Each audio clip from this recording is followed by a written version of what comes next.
if you look at Hajj, if you look at any picture of Hajj or Umrah, there's probably one quintessential form of ibadah that um, is the icon or the sha'air of Hajj, and that's Tawaf. Tawaf means to go around the Kaaba 7 times. And for me, I think I want to focus really briefly on the spiritual aspect.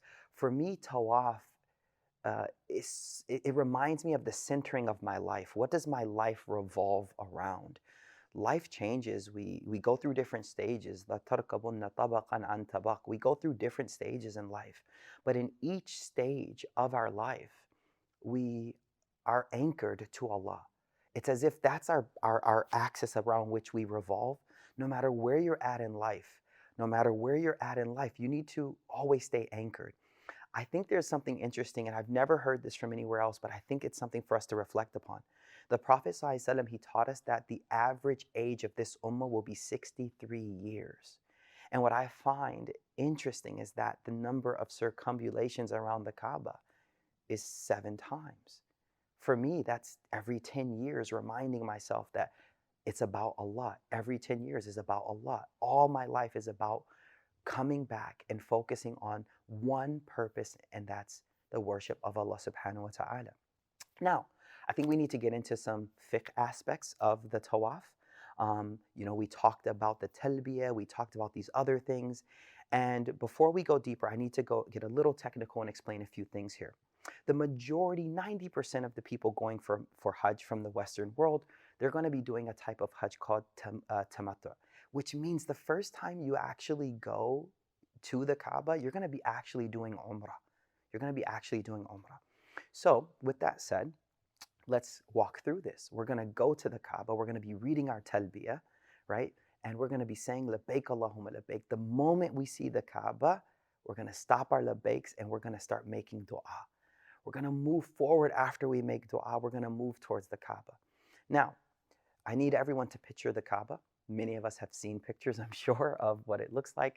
There are 4 sides to it. There's the black stone, and before the black stone is a pillar called Ruknul Yamani, the Yemeni corner.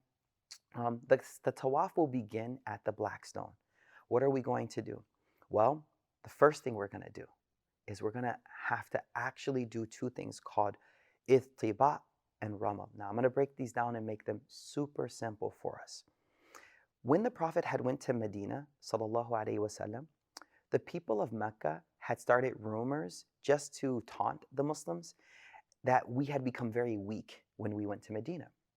And the Prophet ﷺ, when we came to do Umratul Qadha, when we came to do our Umrah, he knew these rumors were around and he wanted to show that no, we are strong people. We can't be pushed around.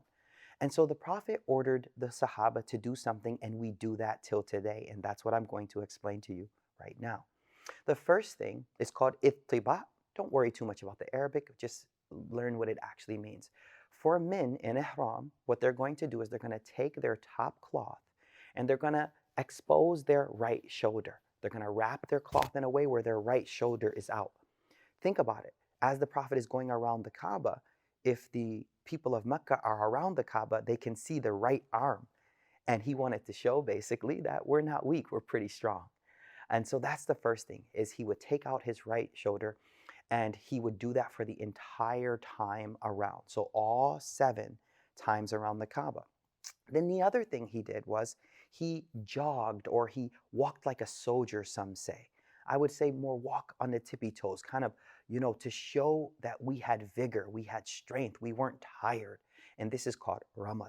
And the Prophet would do this, and it's sunnah to do this for the first 3 times around the Kaaba. This is called ramal and ittiba. So remember that now we're getting to the black stone. We're there. We're about to start. All these emotions are coming.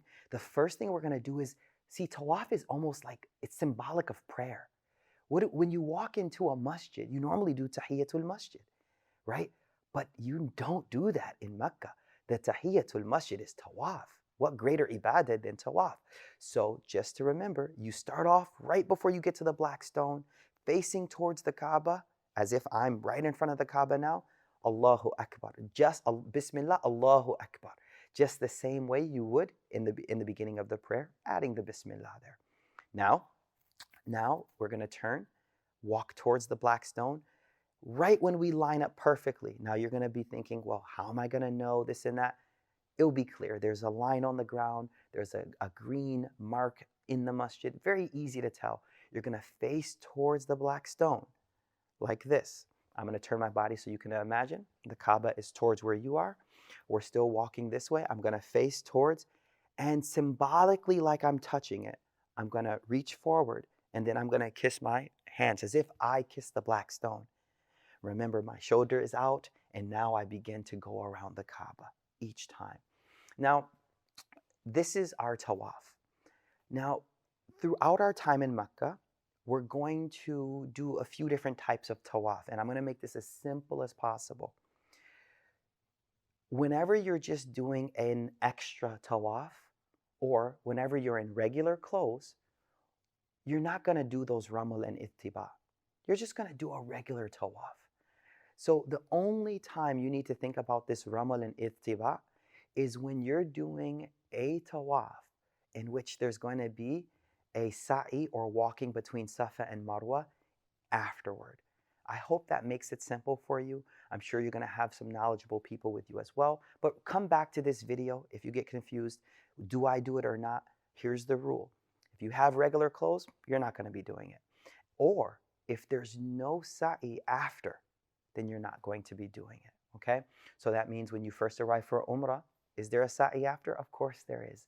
When you do your tawaf of the actual Hajj, is there a sa'i afterward? Of course there is, right?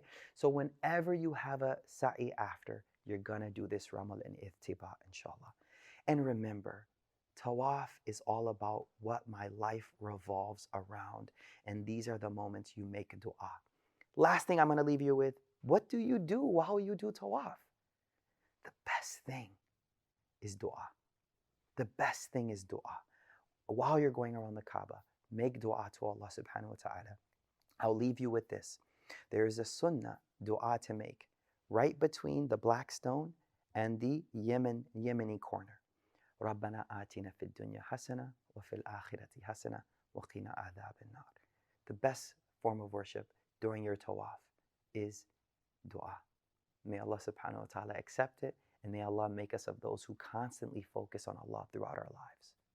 Assalamu alaikum.